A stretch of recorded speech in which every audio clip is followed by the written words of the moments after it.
Happy New Year, crew members. We're fresh back from our Boston trip last Thursday, and we met with some great crew members in Boston and great station. I love the break room, and we got a lot of feedback from those crew members regarding the pending union vote that's around the corner. So please be on the lookout in your mailboxes for the ballots and send them in when you get the greatest opportunity that you can. Please do that. Delano, what did you think? I think it was great. I think, the crew members of Boston really was engaged. They have some union supporters out there who were giving them information but wasn't telling the full story. So I think when we came, we actually gave them the full scope to make a better decision on their future. So if I was to say, I'll say that Boston more so is trying to keep B6 direct. I did see a lot of crew members who are willing to be convinced either way. They listened to the conversation that you had with one of the opponents to keeping the direct relationship, and crew members were sparse in the break room, and this person in the break room, I should say. And when that conversation kicked off and it was getting more engaging, you found crew members starting to coalesce around the area where we were. So much so that somebody was actually asking, please delineate the pros and cons of the keeping the direct relationship as opposed to going to a third party. And I found myself learning new things too in that exchange. And what do you think? I think it was good. I think it was good for crew members to see both sides, so that they can hear the full story and make a decision.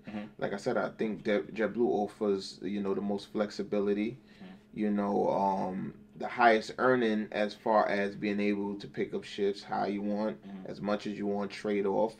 And, there's room for improvement, of course, but I think more so crew members got to really figure out JetBlue is more so modern day. Those contracts are more so outdated. Don't give the crew members the same flexibility as they will have here, which is big. So, well, the common denominator that I saw between those who are in the union camp and yourself is that both of you are looking out for the better interest of GO crew members, right?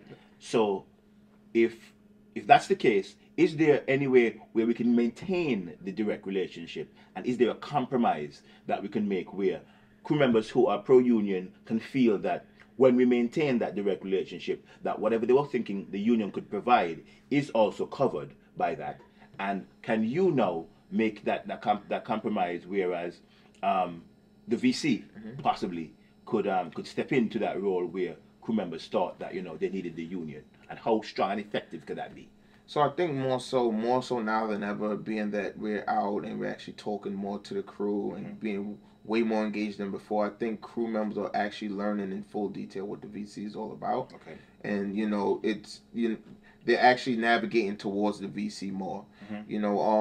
Our names was on a lot of flyers previously. The IM, we never really answered the IM until now I'm deciding to make videos, make sure I get out what we do. Last year alone, I probably seen the values committee bashing on like 10 IM flyers. So now we're in mode where it's go time. It's time to actually get out there. So what I'm learned from it, what I'm taking from it more so is to make sure that if there's a no vote, that we keep that same energy. We are engaged. We are out there talking to the crew. We are sending out, the B6 direct page stays as a thing, and we actually push information out more.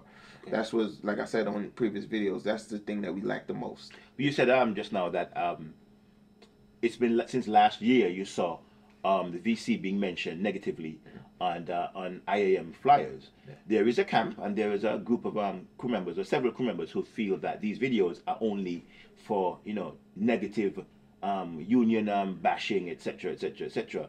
How do you respond to that? If you're saying that all the negativity towards the values committee as since last year was coming from those flyers, don't you think it's fair game that we counteract with our reasons why crew members should maintain the direct relationship?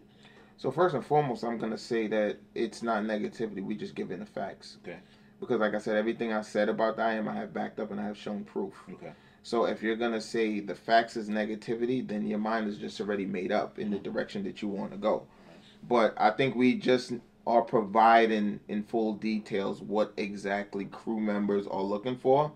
And I think, like I said, last year when the IM was being negative and, saying different things about the VC, we never, fired back at them and said anything about them, but we just want the crew members to know the facts while we're going through this vote. And, it turned out in our best favor now that, crew members actually get to see more so what we do and get more engaged with the VC. And that's just something that, I want to keep going, if there's a no vote.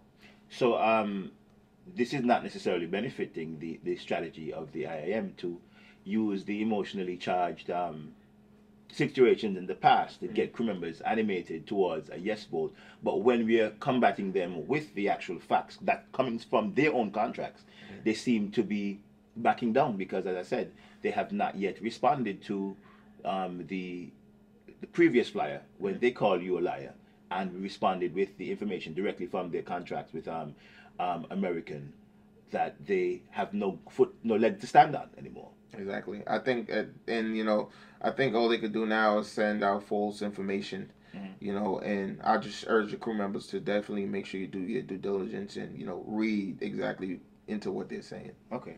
So we mentioned earlier that the ballot should be in crew members' mailboxes, and for some of you, it's puzzling that some of you have not received your ballots as yet. So there is a way in which you can request a new ballot. If you can please check one more time, make sure that you actually have not received your ballot.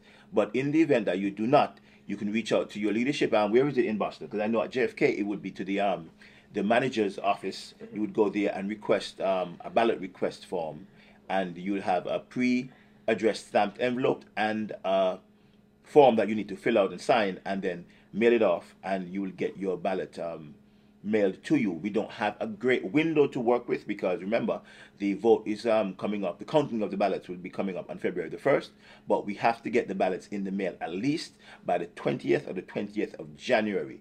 And remember that you have to factor in the time of you requesting the ballot, it coming back to you, you filling it out, and you sending it back before 2 p.m. on February 1st. So if you have not received your ballot, please reach out to your leadership in your station where those forms made forms are, fill it out and get those in the mail. We have an example of them right here, so you can actually see what they look like and check your mailboxes to see what's going on. This is an example of the ballot request form that you'll be seeing in your leadership suite. Could you go anytime and figure it out? You would get also one of these envelopes, and they'll also provide you with stamps so you can drop that in the mail as soon as possible. Please get on that right away.